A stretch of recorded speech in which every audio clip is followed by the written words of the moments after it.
Oi, pessoal, tudo bem? Então, continuaremos com o nosso conteúdo dessa semana. Essa semana nós iremos falar sobre dois conteúdos diferentes. Essa primeira parte a gente vai abordar então nutrição na doença e agravos à saúde e conceitos básicos de dietas hospitalares, com modificação de consistência e tipos de dietas. Então, a adequação das dietas aos doentes pode representar modificação, tanto da qualidade como da quantidade da alimentação normal. Então, ela pode variar desde mudanças de consistência, temperatura, volume, caloria e proporção de macronutrientes e restrição de alguns micronutrientes, vitaminas e minerais. Então, conhecer as características, indicações, contraindicações, alimentações e preparações permitidas é importante para ter uma adequação nutricional. E a padronização das dietas possibilita o estabelecimento de conduta sistematizada, facilita o trabalho para o pessoal da cozinha, né, na produção e na distribuição dessas refeições, permite o treinamento do pessoal quando há algo sistematizado, né, padronizado, e deve ser flexível para permitir as adequações às condições e às necessidades individuais. Então, as dietas oferecidas aos pacientes podem ser padronizadas, segundo, então, a modificação, sendo classificada a partir das características e indicações terapêuticas e dos alimentos e preparações. Então, tudo vai depender da capacidade do indivíduo de se alimentar. Então, se é um indivíduo, por exemplo, que tem uma prótese dentária, ele tem uma dificuldade em comer alimentos duros, a consistência dessa dieta vai ser modificada para suprir essa necessidade dele. Ou um paciente que, por exemplo, tem hipertensão arterial e precisa retirar um nutriente que está causando esse aumento da pressão, por exemplo, o sódio. Tudo isso são dietas adaptadas às necessidades do paciente. Outra coisa, cada instituição de saúde tem um tipo de nomenclatura diferente. Então, muitas vezes, uma dieta com um nome pode ser em uma instituição chamada por outro nome. Então, isso acaba sendo variado. No dia a dia, é comum as dietas apresentarem mais de uma modificação dos diferentes grupos. Por exemplo, um paciente que tem uma dieta branda, que é uma dieta com modificação de consistência, uma dieta hipoproteica junto, que muda a proporção de macronutrientes, e uma dieta hipossódica, que é uma restrição de nutrientes. Então, nem sempre ela vai ser com uma única modificação. Então, agora falando sobre as dietas modificadas. Primeiro, modificação do valor calórico. Dietas hipocalóricas, ou seja, diminui o valor calórico da refeição, indicada para indivíduos que precisam perder peso. Dietas hipercalóricas, quando é uma dieta com um valor calórico superior, recomendada para os estados em que os indivíduos precisam ganhar peso, queimaduras, câncer, doenças infecciosas e assim por diante. A outra modificação em relação à proporção de macronutrientes. Então, nós temos as recomendações normais de carboidrato, lipídio e proteína. De carboidrato varia para o indivíduo normal de 55% a 75% e é chamada de uma dieta normoglicídica. Quando este valor está abaixo, torna-se hipoglicídica. Quando esse valor de carboidrato torna-se acima, hiperglicídica. Em relação ao lipídio, então, quando é de 15% a 30%, é considerado uma dieta normolipídica. Abaixo disso, hipolipídica. Acima disso, hiperlipídica. Em relação à proteína, a recomendação de 10% a 15%, normoproteica. Quando está abaixo de 10%, hipoproteica. Quando está acima de 15%, hiperproteica. Tá? Então, entre as dietas modificadas em relação à proporção de macronutrientes, destacam-se as dietas hipogordurosas, com redução dos lipídios. Restrição de nutrientes. Então, esse grupo contém um amplo número de dietas com as mais diversas restrições, as quais se caracterizam pelo controle ou exclusão de algum nutriente que faça mal ao paciente. Então, destacam-se dieta hipossódica, que geralmente são recomendadas para pacientes hipertensos ou com edema ou com doença renal. assim como dieta isenta de glúten, que é recomendada para pacientes celíacos, mas não são essas as únicas dietas, tá bom? Além disso, também há uma dieta rica em fibras que controla a absorção do colesterol, do açúcar, da fenilalanina e outras variações. Modificação de consistência. Então, as dietas modificadas em relação à consistência são dietas terapêuticas prescritas rotineiramente e servem como base para variação de várias outras modificações desse alimento. Então, em relação às modificações de consistência, nós temos primeiro a dieta chamada normal, que é uma dieta livre, não tem modificação nenhuma, nenhum tipo de restrição em relação a nenhum nutriente, nem macro nem micro, tá?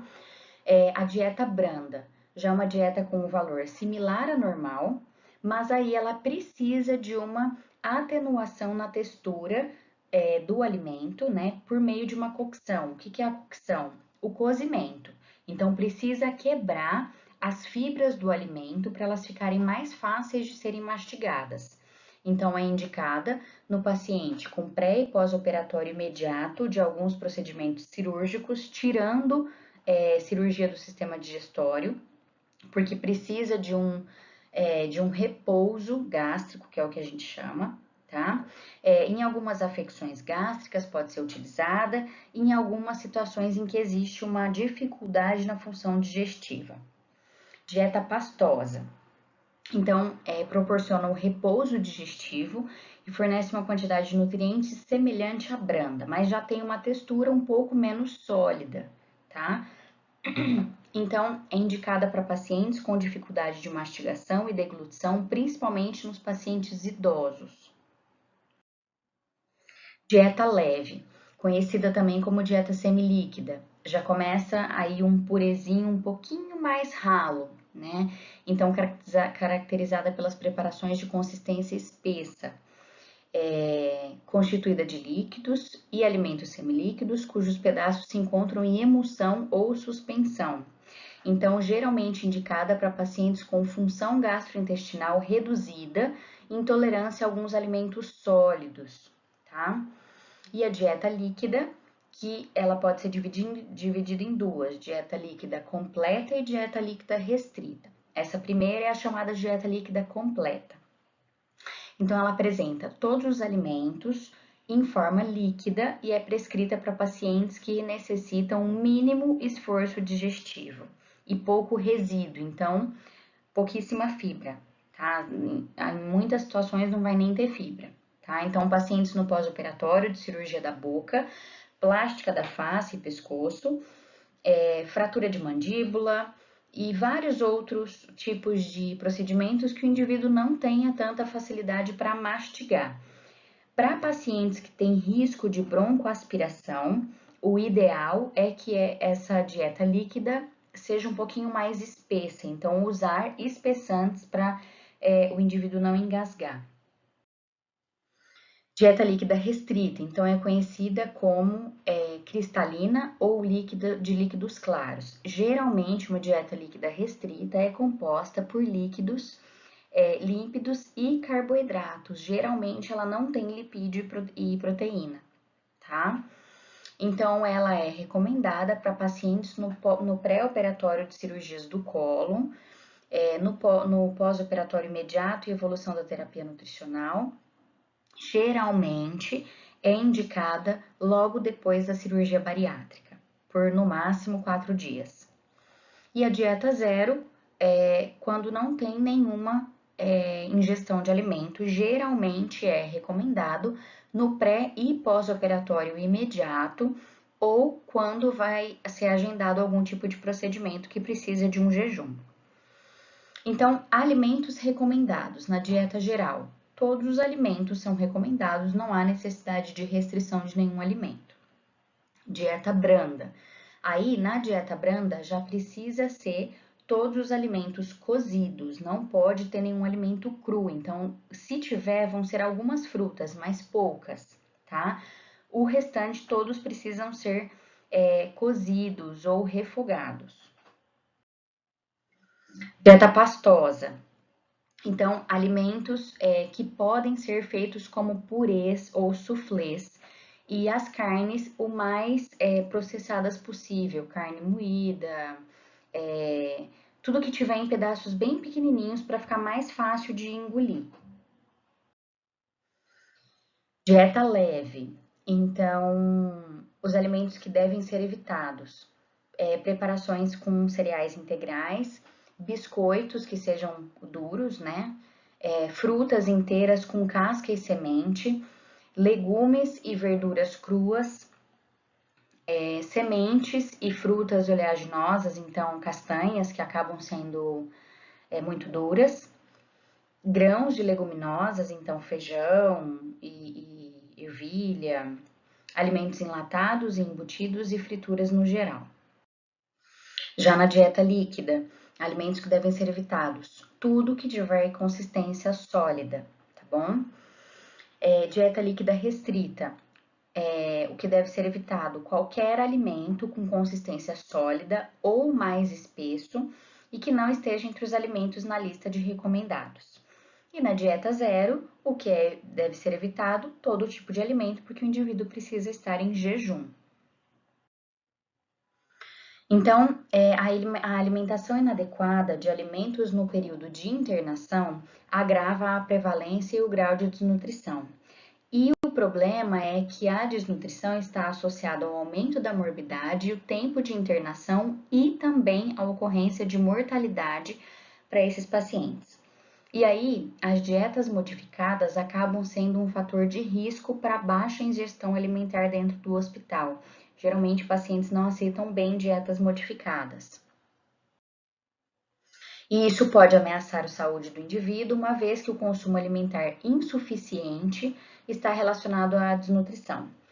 Portanto, o acompanhamento da evolução do paciente, a própria evolução e a aceitação da dieta são fundamentais nas atividades do profissional nutricionista, que acaba contando muito com a ajuda do profissional da enfermagem, que acompanha o paciente quando ele está comendo ou logo depois da refeição ele acaba perguntando: você aceitou bem a comida? Conseguiu ingerir tudo direitinho?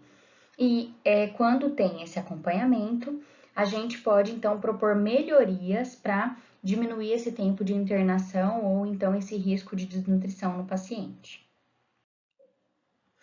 Uma observação importante que tem acontecido nos hospitais. Então, no meio hospitalar, antigamente, o preparo cirúrgico, ele gerava um jejum absoluto de alimentos sólidos e líquidos, inclusive água, que variava de 8 a 16 horas antes da cirurgia ou do exame, tá?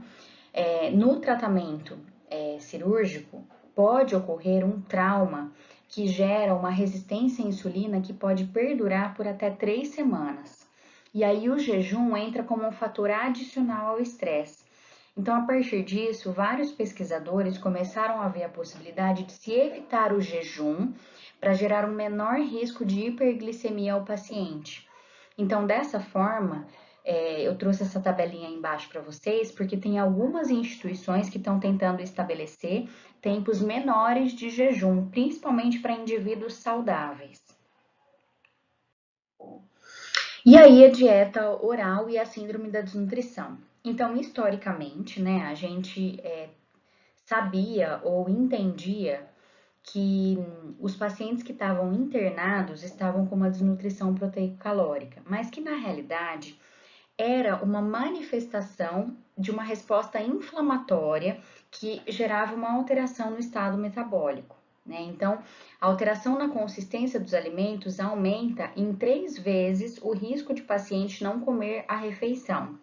E isso acaba gerando pacientes desnutridos, porque eles acabam evitando a alimentação por não sentirem tanto sabor no alimento, monotonia da preparação, falta de apetite e vários outros fatores.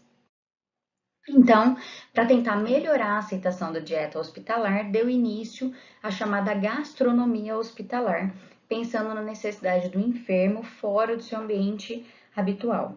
E aí tentando proporcionar refeições sadias, equilibradas e harmoniosas. Então, essa foi a primeira parte. Quando a gente fala em modificação dessa consistência, a gente tem que entender que o ambiente hospitalar para o paciente não é nada agradável, então a gente tem que tentar fazer com que seja o mais agradável ou o menos ruim possível, tá bom?